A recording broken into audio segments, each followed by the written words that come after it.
Well, hello there, good people of YouTube. My name is Andrew Fox.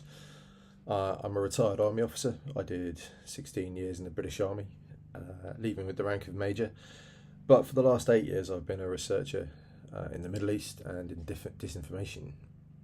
And I thought I'd start a YouTube channel to have a bit more of a conversation, expand a bit on some of my thoughts, and hopefully people will engage and be interested. If you want hot takes and arguments, then Twitter is the place, or X.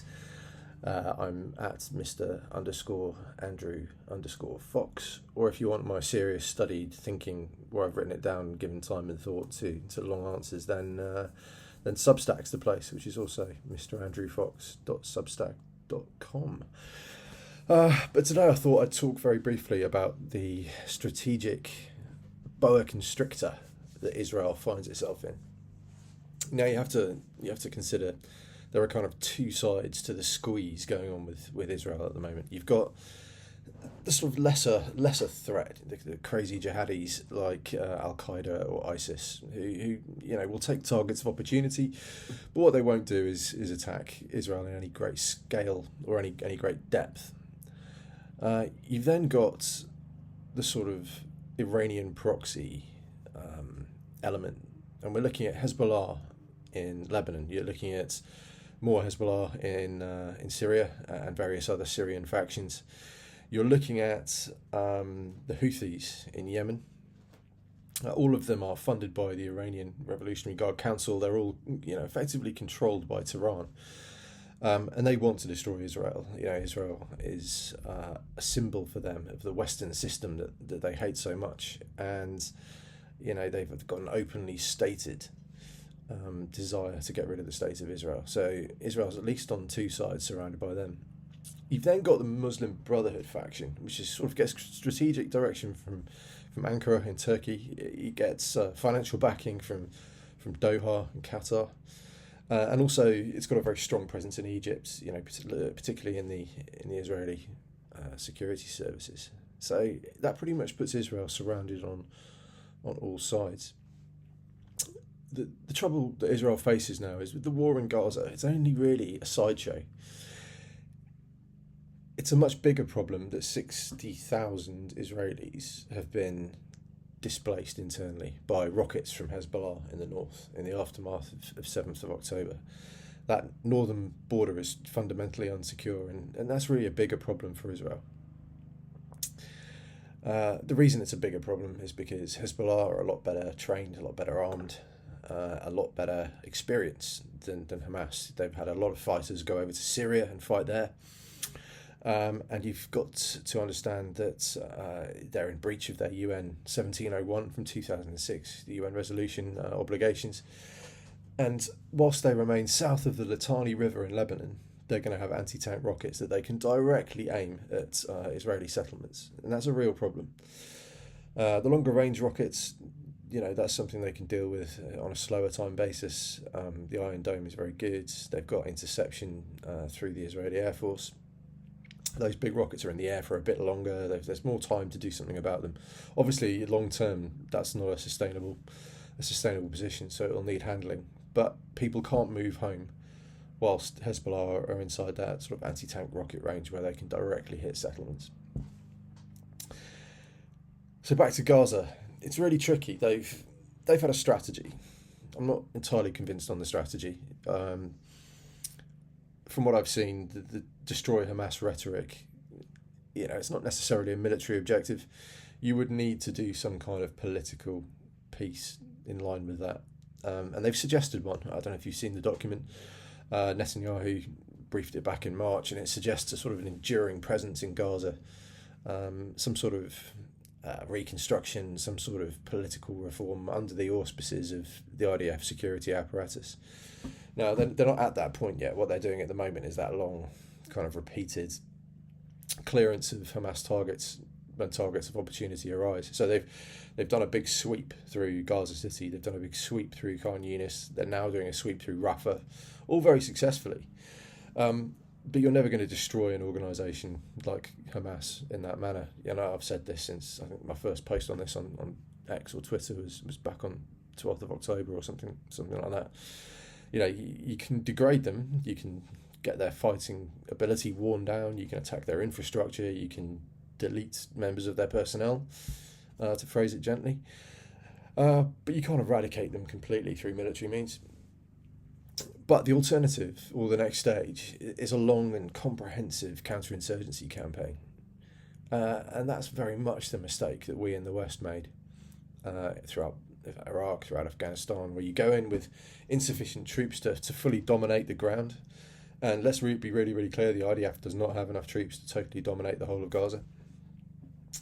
But without that, you know, sufficient levels of troops, you just leave your people exposed. You leave them isolated in small bases trying to dominate the terrain. And that makes them really easy targets. The enemy already know where they are, so it makes it really easy to target them.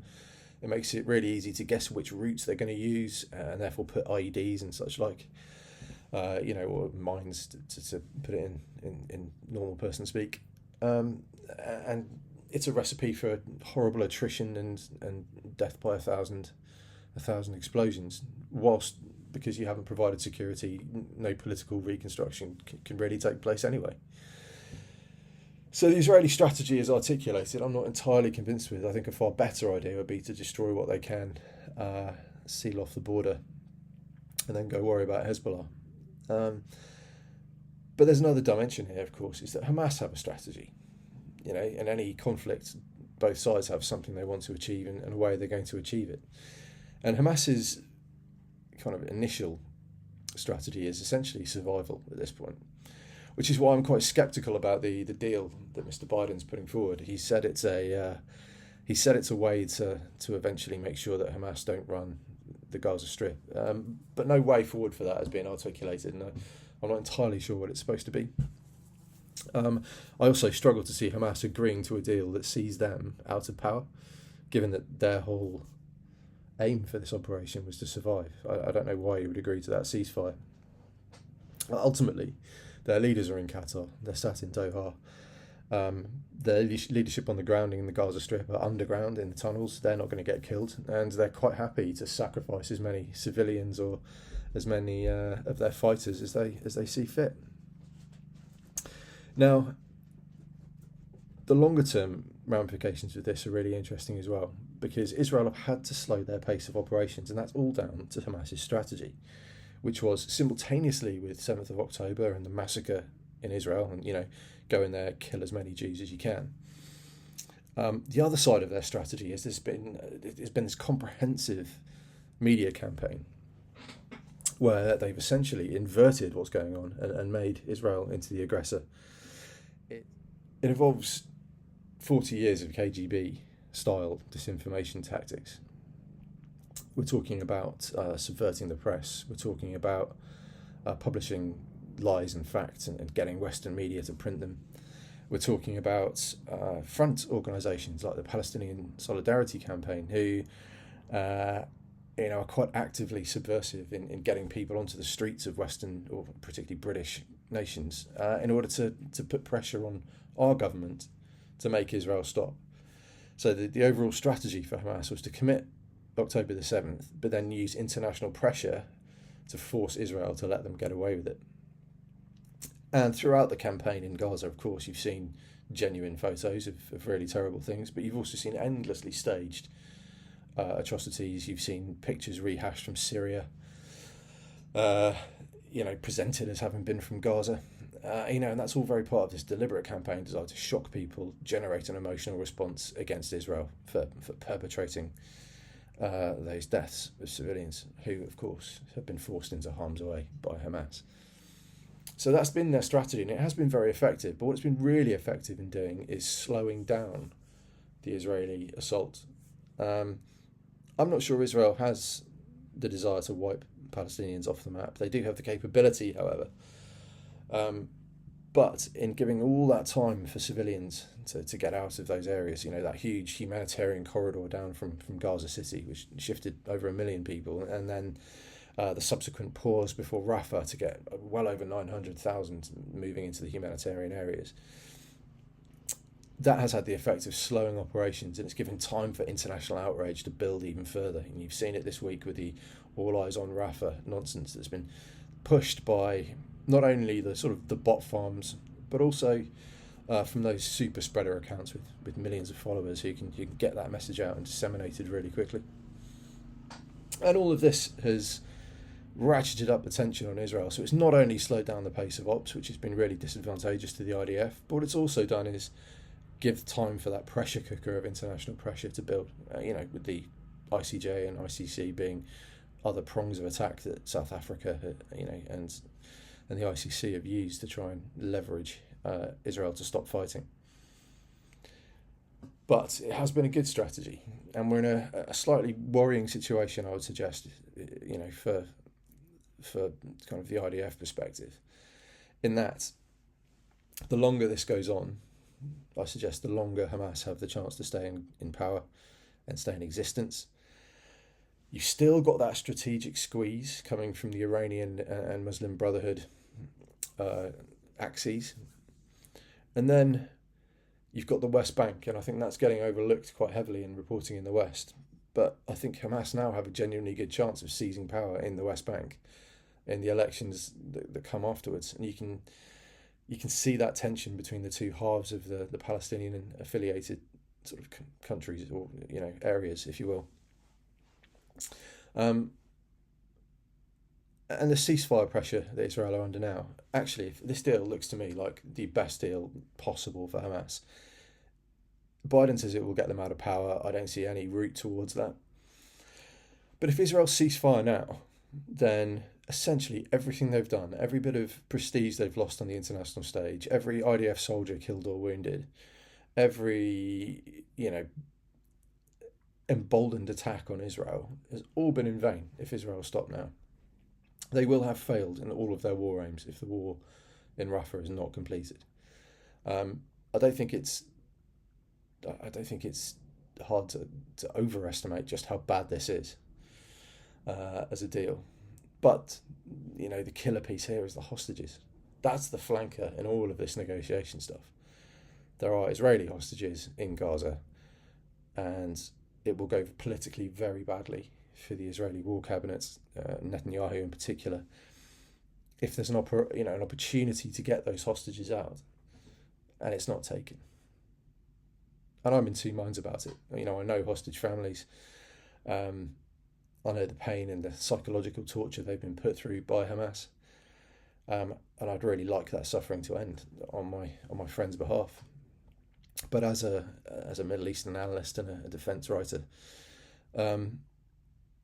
I don't think there's a way around the fact that if the war stops now, it's been a failure for Israel, in spite of all the overwhelming success they've had. And I've written elsewhere about why I think the operational design is good and why I think the IDF have done a pretty decent job in the circumstances. That all changes if this ceasefire goes ahead. So, tricky times, and hopefully that's explained a bit more strategic context around it. In summary, Israel's surrounded. Gaza is a sideshow. Hezbollah is a much bigger worry. And the ceasefire deal on the table is looks like a really poor deal for Israel from me. Stand fast, the situation with the hostages. So no good news for my first YouTube video.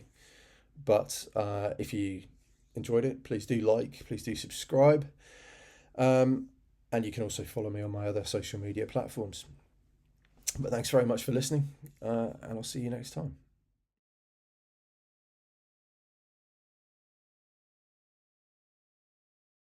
Their story, not the other side's. And it involves, front organisations as well, active subversion in the Western societies, things like the Palestinian Solidarity